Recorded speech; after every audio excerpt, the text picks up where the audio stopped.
दोस्तों, बेटी बचाओ बेटी पढ़ाओ सिर्फ एक घोटाले की कहानी है। 80% पैसा सिर्फ प्रचार पर खर्च हुआ। एनसीआरबी 2021 की एक रिपोर्ट बताती है कि 31,677 बलात्कार के केस थे, यानी हर दिन 86.7 रेप और हर 16 मिनट में एक महिला बलात्कार की शिकार होती है। कल्पना कीजिए कि आप एक विदेशी महिला हैं और पहली बार भारत घूमने आई हैं। ताजमहल देखने का सपना है, गंगा आरती का रोमांच है और आपके पास एक टिकट है। लेकिन तभी अमेरिका की सरकार एक चेतावनी जारी करती है, भारत में अकेली महिला यात्री सुरक्षित नहीं है। अब आप कहोगे ऐसा क्यों? खुद देख लो। माल का माल है, देख रहे हो ना यार, आप कमाल की माल हो। कैसे सबर कर रहा हूँ मैं बता नहीं सकता हूँ। मेरा दिल कर रहा है ना ऐसे अपने हाथ में पकड़े ना।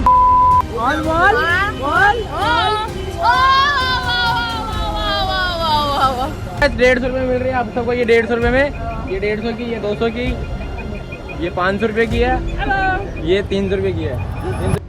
इंडिया में लोग व्यूज और फेमस के चक्कर में इतने गिर गए हैं कि क्या चीज़ कहाँ करनी चाहिए, क्या लोगों से बोलना चाहिए, कैसे लोगों के साथ व्यवहार करना चाहिए, कुछ नहीं पता। और आगे इस वीडियो में कुछ ऐसी चीज़ बताऊंगा जो आपको हैरान कर देगी, क्योंकि वो सब हमारे बीच हो रहा है लेकिन हमारा ध्यान कहीं और मोड़ा जा रहा है। दोस्तों, अमेरिका एडवाइजरी ट्रैवल डिपार्टमेंट की ये कोई मामूली चेतावनी नहीं है, ये है उस देश की चेतावनी जो पूरी दुनिया में अपनी विदेश नीति के लिए जाना जाता है।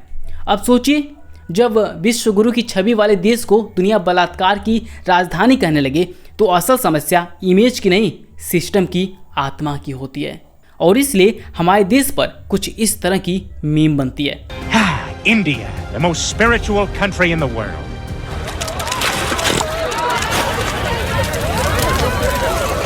दोस्तों, अमेरिका का एडवाइजरी नहीं, समझे कि ये भारत का रिपोर्ट कार्ड है, क्योंकि यूएस डिपार्टमेंट ने जून 2025 को एडवाइजरी में दो चीज़ बेहद साफ लिखी है।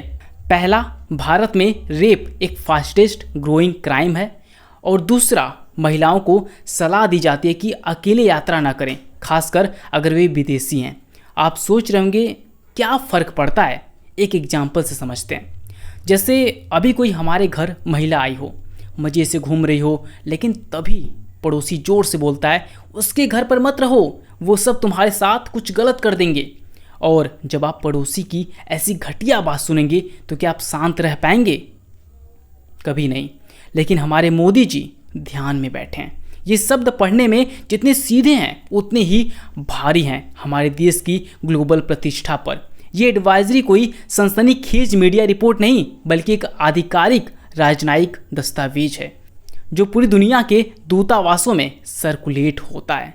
अब सोचिए, भारत जो G20 का आयोजन कर रहा है, जो डिजिटल इंडिया और स्टार्टअप इंडिया का प्रचार करता है, उसी भारत को अमेरिका महिलाओं के लिए अनसेफ डेस्टिनेशन घोषित कर रहा है। क्या ये सिर्फ प्रचार में खामी है? नहीं, ये भारत के हकीकत की चीख है।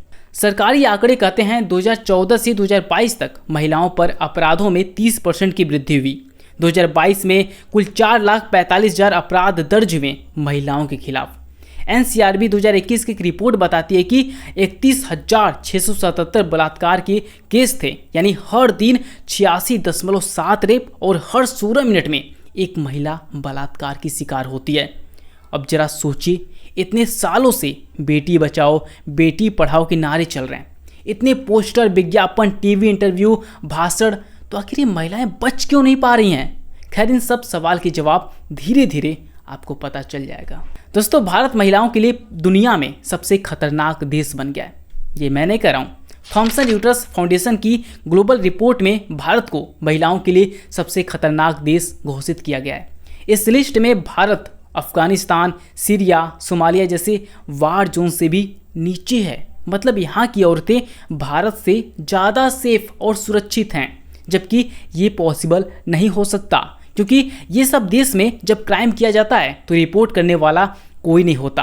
तो ठीक मायने में देखें तो ये बस नंबर या रैंक है, सच्चाई इन सब देश की कुछ और है। दोस्तों, जॉर्ज टाउन यूनिवर्सिटी की women peace and security index में भारत की रैंकिंग 2017 में 133 से 2023 में सिर्फ 128 हुई है। इसकी 3 सबसे बड़ी वजहें बताई गई हैं। पहला है पब्लिक प्लेस में महिलाओं की असुरक्षा, दूसरा कानून का कमज़ोर लागू होना, और तीसरा अपराधियों को सज़ा न मिलना, यानी जीरो अकाउंटेबिलिटी। NFHS सर्वे 2021 बताता है कि भारत की 40% महिलाएं अपने ही मोहल्ले में रात को बाहर जाने से डरती हैं। ये आंकड़े नहीं हैं, ये देश की आत्मा पर दाग है। जब अपराधी ही संसद में बैठते हैं तो न्याय कहाँ से मिलेगा? अब बात करते हैं सिस्टम के अंदर बैठे सांपों की। ADR association for democratic reforms की रिपोर्ट 2024 बताती है कि 54 बीजेपी के सांसद और विधायक ऐसे हैं जिन पर महिलाओं के खिलाफ गंभीर अपराध दर्ज हैं। बलात्कार, यौन उत्पीड़न, घरेलू हिंसा। ये बात मैं हवा में नहीं बोल रहा हूँ। आप उन्नाव केस देख लो। बीजेपी विधायक कुलदीप सिंह सेंगर ने एक नाबालिग लड़की का बलात्कार किया। FIR तब दर्ज हुई जब मीडिया ने केस को नेशनल बनाया। परिवार को धमकाया गया, लड़की की कार को ट्रक से उड़ा दिया गया, लेकिन पार्टी ने सिर्फ सस्पेंड किया। और देखना चाहते हो तो बृजभूषण शरण सिंह को देख लो। देश की महिला पहलवानों ने खुलेआम संसद के दरवाजे पर आरोप लगाए। सुप्रीम कोर्ट की दखल के बाद FIR हुई, लेकिन पार्टी ने टिकट नहीं छीना। औरतें सड़क पर बैठी, मगर सरकार मंचों पर नारी शक्ति चिल्लाती रही। और देखना चाहते हो तो हाईवे पर देख लो। और लोग वीडियो मांग रहे थे। मैंने कई इंस्टा पर वीडियो देखा तो कमेंट में बोल रहे थे लोग कि भाई इसकी पूरी वीडियो कहाँ है, मुझे वो पूरी वीडियो देखनी है। सोचो, जिस चीज़ का हमें खुलकर विरोध करना चाहिए उस चीज़ को हम खुद देखना चाहते हैं, प्रमोट करते हैं। शायद इसी मानसिकता की वजह से आज लोगों के अंदर इतनी गंदी सोच बन गई है, और इसका रिजल्ट ये है कि अमेरिका जैसा देश हमारे भारत में घूमने से मना कर रहा है। मैं बता नहीं सकता दोस्तों मुझे कितना बेकार लगा।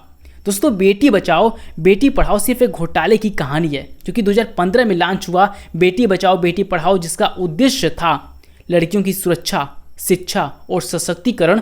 लेकिन CAG और पार्लियामेंट्री ऑडिट की रिपोर्ट कहती है कि 80% पैसा सिर्फ प्रचार पर खर्च हुआ। टीवी, एड्स, पोस्टर, मग्स और बैनर पर। हरियाणा, पंजाब जैसे राज्यों में पैसा जाकर कप्स, पेन्स, होर्डिंग्स पर खर्च हुआ। ग्राउंड पर न हेल्पलाइन बनी, न स्कूलों में सुरक्षा बढ़ी, न कोई स्थायी ढांचा। इसलिए कहते हैं पढ़े लिखे लोगों को वोट दो, ऐसे किसी को नहीं। मानता हूँ बहुत से अच्छे काम किए हैं, लेकिन वो गोदी मीडिया गिनाएं। हम तो सीधा सरकार से सवाल पूछेंगे कि सबसे अच्छा हिंदुस्तान हमारा इतना बेकार कैसे हो गया मोदी जी, और दूसरे देश के लोग हमें ऐसे कैसे बोल सकते हैं?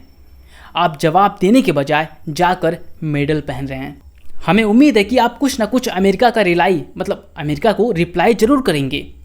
NCRB का ग्राफ साफ कहता है कि अपराध बढ़ते रहें, लेकिन सरकार ने आंखें मूंद रही हैं।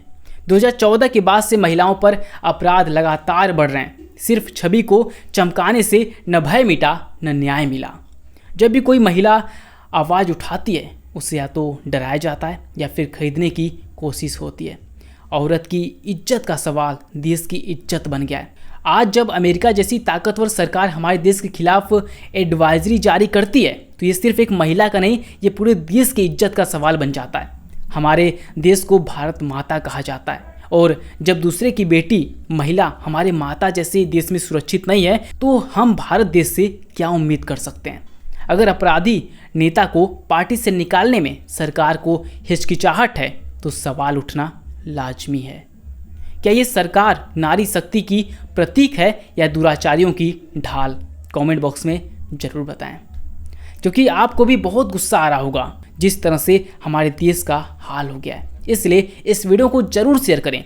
हर उस बेटी के नाम जो आज भी इंसाफ की आस में है, हर उस माँ के नाम जो अपनी बच्ची को बाहर भेजने से डरती है, और हर उस नेता के नाम जो सिर्फ बोलने में तेज है लेकिन करने में नाकाम। और कमेंट करके बताइए कि आप इस एडवाइजरी को भारत के लिए शर्मनाक मानते हैं? क्या बेटी बचाओ सिर्फ एक सियासी नाटक है? अगर हाँ तो कमेंट में अपना विचार जरूर रखें।